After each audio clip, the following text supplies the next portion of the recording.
What's up, guys? Dave Van Auken here, Fight Bananas. How's everyone doing?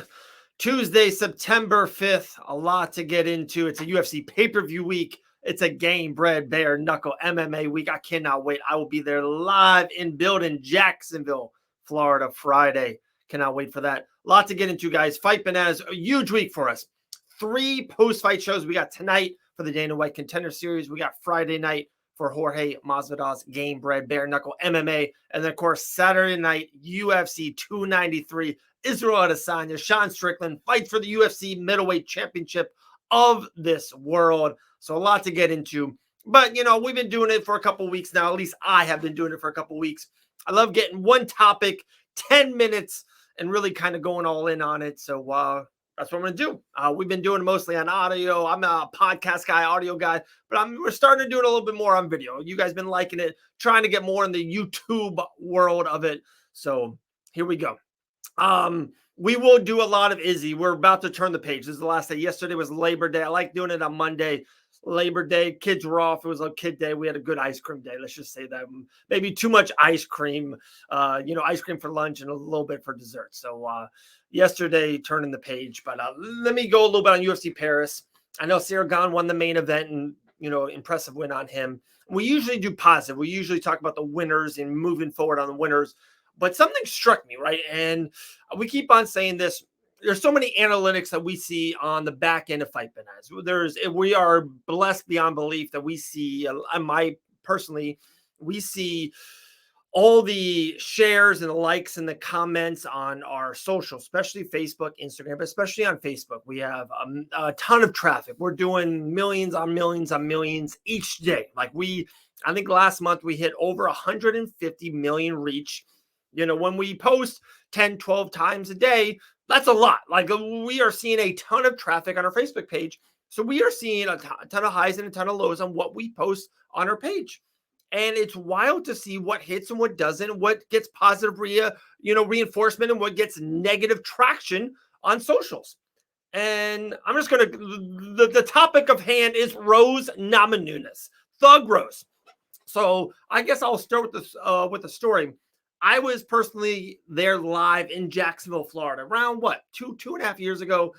It was the first show post-COVID, if you want to say, post the Corona effect, whatever you want to say, right? It was the first show, packed the arena. They sold every ticket in that building. It was awesome. It was an incredible show, by the way. It was main evented by Usman and Jorge Masvidal. It was triple main event. And on that show, Valentina Shevchenko was on that show. But and the co-main was Thug Rose versus Zhang Weili. And when I tell you guys, me personally, I've been to Super Bowls, NBA Finals, World Series, WrestleManias, Daytona 500s. I think I've been lucky enough to have been to a lot of high-level events, especially sport events. I've been to amazing concerts. I've been to a lot of really cool events. I'm an event guy. I love sports. I love events. And when I tell you, when Thug Rose head kicked Weili, that pop, and when I've told so many of my friends and fight people that I talk to all the time, that roar, that ovation was probably, and I still say this, the loudest ovation I have ever heard. And not even that the loudest, it was the longest pop I've ever heard. So she gets, she gets the head kick knockout, and it's the, like everyone, it's that gas when you see that. It's like, oh my, it's that loud, like, wow moment. And then it turns into cheers. You turn into loud. You see your buddies. You're all like, oh my, and you start clapping. You start yelling because you're in this moment. And then it just keeps on going. She's jumping. She starts getting, she starts feeling it. And then you start getting excited for her. Then Dana's in there. She gives the title to her. And then she starts getting, you start cheering for that moment.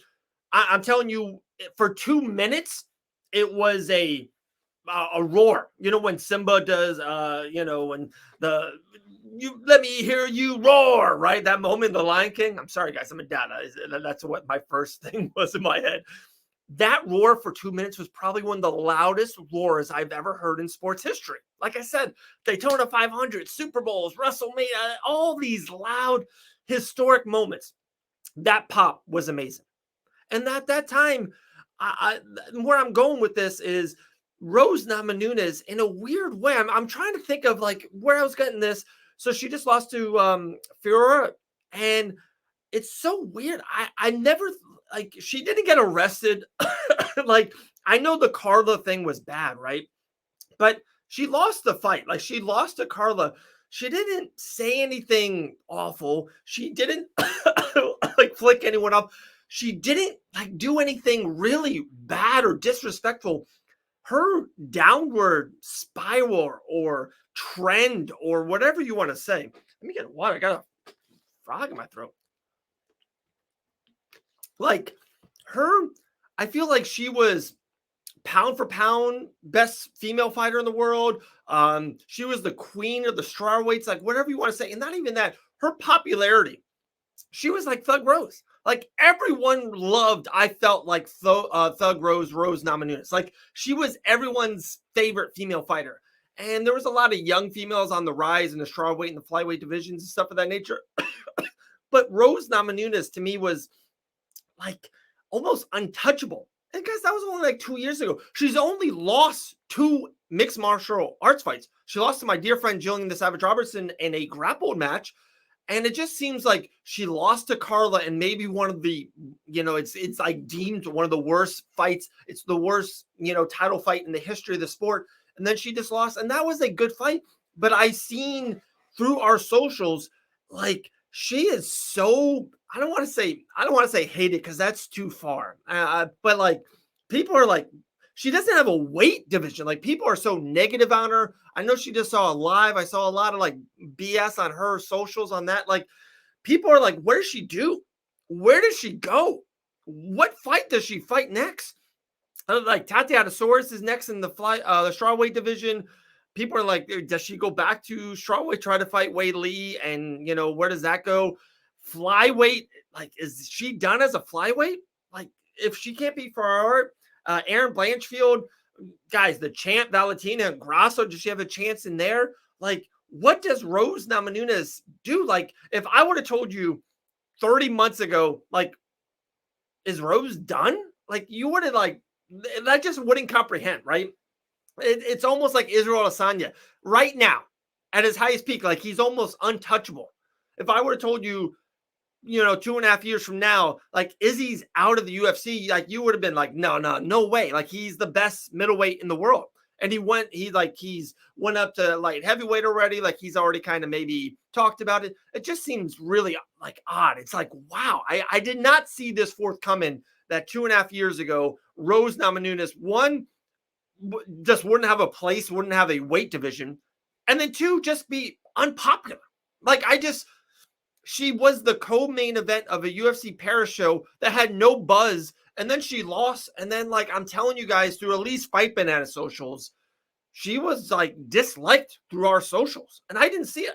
Not through me. I'm still a huge fan of Rose Namajunas. I don't know if you guys are. If you guys want to comment on it, I'm going to put this on the podcast. Like I said, I just did not see this downward spiral, this downward trend. Did not see it. This like negative left turn of Rose Namajunas' career. I just really did. She was, to me, the most popular UFC fighter on the roster just 2 years ago. And now I don't know if she fights again. Like, I don't know if she fights again in the UFC. It's pretty wild. I did not see this coming. I do not know what's next for her. I'm pretty shocked. I am just, a lot of things don't shock me in mixed martial arts, especially, fights shock me. Because if Sean Strickland knocks out Israel Adesanya, we're going to be like, yep, that's MMA. That's MMA for you. When Sugar Sean O'Malley did that to Sterling, hey, that's MMA. We joke about that, but, it's pretty wild. It's pretty wild to think about how high she was just with her popularity. And just a few short months later, just 2 years later, just two fights. It's not like She hasn't won on a Tony Ferguson losing streak, guys. 2 fights. One was a championship fight, and one was a co-main event against an undefeated UFC, top-ranked fighter. It's not like she's fighting on prelims against no names. Like, she's fought 2 great girls. Like, unbelievable. But there we go. I just wanted to kind of throw that out there. I don't know where it's coming from. If you guys have anything on the comments, let me know. Rose Namajunas is just downward in popularity. One thing I've kept on seeing, especially in her live, was a lot about Pat Barry. I don't know, guys. Let me know what you think. Rose Namajunas, what's going to be next for her? What's going to happen? Let me know. Guys, like I said, a lot's going to happen this week in Fight Bananas Land. A lot of things. 3 post-fight shows. Make sure you check out the Contender Series tonight. Dana White's Contender Series tonight. A lot of stuff. We're going to be live, boots on the ground for Jorge Masvidal's Game Bred Bare Knuckle MMA live in Jacksonville, just up 95 north here for us for Fight Bananas. Cannot wait to get there. And then that's Friday night in Jacksonville. We'll be there live, boots on the ground. And then, of course, Saturday night, UFC 293, Israel Adesanya, Sean Strickland, the UFC Middleweight Championship of the World. Talk to you guys soon. We're out. See you guys